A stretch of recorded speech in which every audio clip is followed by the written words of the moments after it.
ராதிகா தமிழ்நாட்டைச் சேர்ந்த எழுத்தாளர் தமிழ்ச்செல்வனுக்கு இந்த ஆண்டுக்கான சாகித்ய அகாடமி விருது அவர் எழுதிய தமிழ் சிறுகதைகளின் தடங்கள் என்ற இலக்கிய விமர்சன நூலுக்கு சாகித்ய அகாடமி விருது வழங்கப்பட்டிருக்கிறது. தமிழ்ச்செல்வன் தூத்துக்குடி மாவட்டம் கோவில்பட்டியை அடுத்த நாகலாபுரம் என்ற கிராமத்தைச் சேர்ந்தவர். கோவில்பட்டியில் கல்லூரி படிப்பை முடித்தவர். கரிசல் காட்டு கதைகளையும் அறிவொளி இயக்கத்திலும் பணியாற்றிய தமிழ்ச்செல்வன் முன்னாள் ராணுவ வீரர், அஞ்சல் துறை பணியாளர் மற்றும் அவர் சிறந்த சிறுகதை எழுத்தாளர் மற்றும் புதினங்கள், கட்டுரைகள் ஆகியவற்றை எழுதியிருக்கிறார்.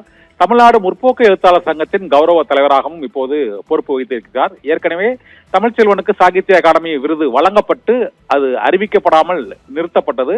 இந்த சூழ்நிலையில் ஞானபீட விருது அறிவிக்கப்பட்டுள்ள சூழ்நிலையில் சாகித்ய அகாடமி விருதும் அதிகாரபூர்வமாக இன்று அறிவிக்கப்பட்டிருக்கிறது. இதில் தமிழ் சிறுகதைகளின் தடங்கள் என்ற தலைப்பில் அவர் எழுதிய இலக்கிய விமர்சன நூலுக்கு தமிழ்ச்செல்வனுக்கு சாகித்ய அகாடமி விருது வழங்கப்பட்டிருக்கிறது.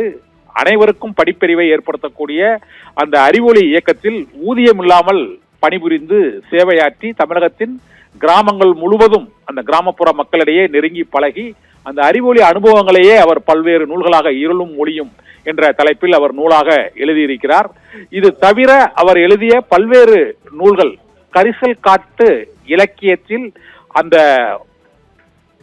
வட்டார எழுத்துக்களை வெகுஜன இலக்கியத்தில் கொண்டு சேர்த்ததில் தமிழ்ச்செல்வனுக்கு மிக முக்கிய பங்கு இருக்கிறது.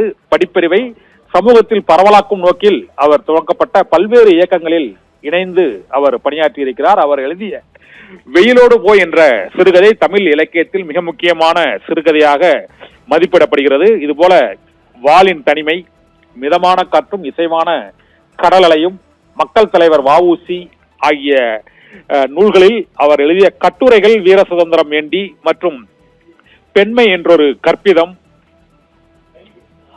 தமிழக வரலாற்றில் கம்யூனிஸ்டுகள், சாமிகளின் பிறப்பும் இறப்பும் உள்ளிட்ட பல்வேறு கவனத்துக்குரிய நூல்களை அவர் எழுதியிருக்கிறார். இது தவிர தமிழ்ச்செல்வன் எழுதிய சிறுவர் இலக்கியம் மற்றும் சிறு நூல்கள் ஆகியவையும் வேலூர் புரட்சி, வ.உ.சியின் தொழிற்சங்க இயக்கமும், சுதேசி கப்பலும் ஆகிய வரலாற்று நூல்களும் கவனத்தை ஈர்த்தவை. அவர் தமிழ் இலக்கியத்திற்கு ஆற்றியுள்ள சமூக பங்களிப்பை கௌரவிக்கும் வகையில் இந்த ஆண்டுக்கான சாகித்ய அகாடமி விருது அவருக்கு வழங்கப்பட்டிருக்கிறது. ஏற்கனவே தூத்துக்குடி, விருதுநகர், நெல்லை மாவட்டத்தைச் சேர்ந்தவர்கள் 13 பேருக்கும் அதிகமாக சாகித்ய அகாடமி விருது பெற்றுள்ள சூழ்நிலையில் தமிழ்ச்செல்வனும் அந்த சாகித்ய அகாடமி விருதாளர்கள் பட்டியலில் இணைவது தென் மாவட்டங்களில் அந்த கரிசல் இலக்கிய எழுத்தாளர்களுக்கு மற்றுமோர் அங்கீகாரமாக தமிழ்ச்செல்வனுக்கு 2025ஆம் ஆண்டுக்கான சாகித்ய அகாடமி விருது வழங்கி கௌரவிக்கப்பட்டிருப்பது தென் மாவட்ட எழுத்தாளர்களின் மகுடத்தில் மற்றுமோர் மயிலிறகாக தமிழ்ச்செல்வனுக்கு இந்த விருது வழங்கப்பட்டிருக்கிறது.